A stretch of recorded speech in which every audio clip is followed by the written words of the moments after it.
Bring the horns in. We going all in. The subpoenas were prepared, and I remember Big Black and I, this was like a day or two before the case would have been dismissed, got into his car. When you were with Black, you never got to drive. He was always behind the wheel. And we had to, we drove from from Brooklyn, no, it actually was, the office was in Manhattan then, up to Albany, and we had to personally serve all of these agencies with these subpoenas, which of course had the name on them, you know, the Akil al-Jindi versus the estate of Nelson Rockefeller about the Attica Rebellion. Now, you know, Black, you know, was a very courageous person, but he'll be damned if he was going to walk into the main office of the New York State Department of Corrections. So he sat in his car outside while I went into all of these various places. Me, you know, a first or second year law student, you know, with, you know, I didn't know what the reaction would be, and I'm serving all these subpoenas for information on Attica. And so that got done, and the case wasn't dismissed. And so, you know, over the years, you know, Liz and I were litigating the Daruba bin Wahad civil suit against the FBI, where we got hundreds of thousands of pages of FBI files on this former Black Panther. And Liz was also litigating, along with several other attorneys, the Attica civil suit. And we had this office on Atlantic Avenue in Brooklyn, Atlantic Avenue in the corner of Smith Street. You know, it was on the second floor walk up, you know, about 40 feet by 12 feet.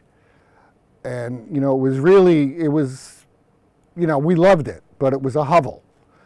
And we had these two huge cases being litigated out of this little space.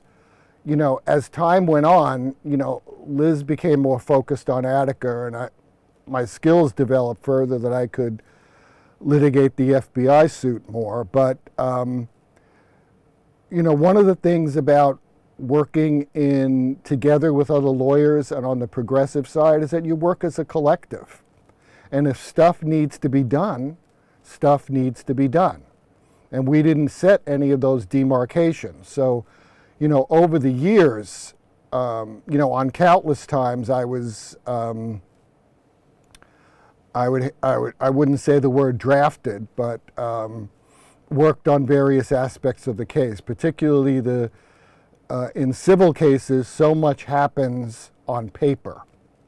And, you know, that's a lot of what, you know, I worked on, assisting, you know, Liz, Danny Myers, Dennis Cunningham, Michael Deutsch, and Joe Heath, who was central to the civil case.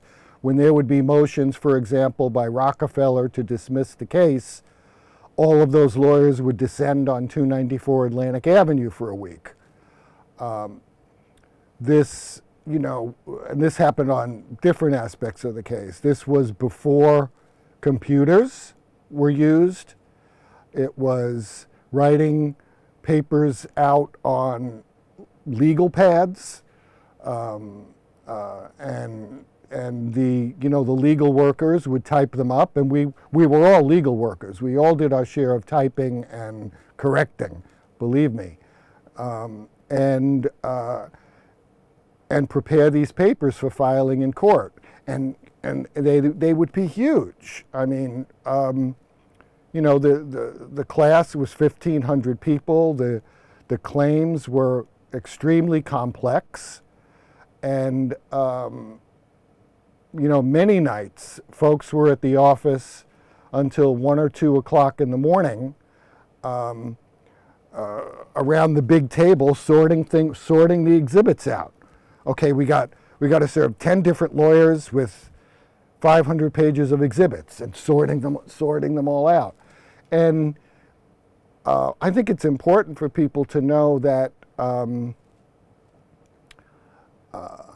a a lot of being a lawyer is being in court and being able to persuade a jury, but a lot of what happens when you're a lawyer, and in a case like the Attica civil case, and the lawyers who did it did an extraordinary job, is that kind of drudge work that comes with presenting your case. Bring the horns in. We going all in.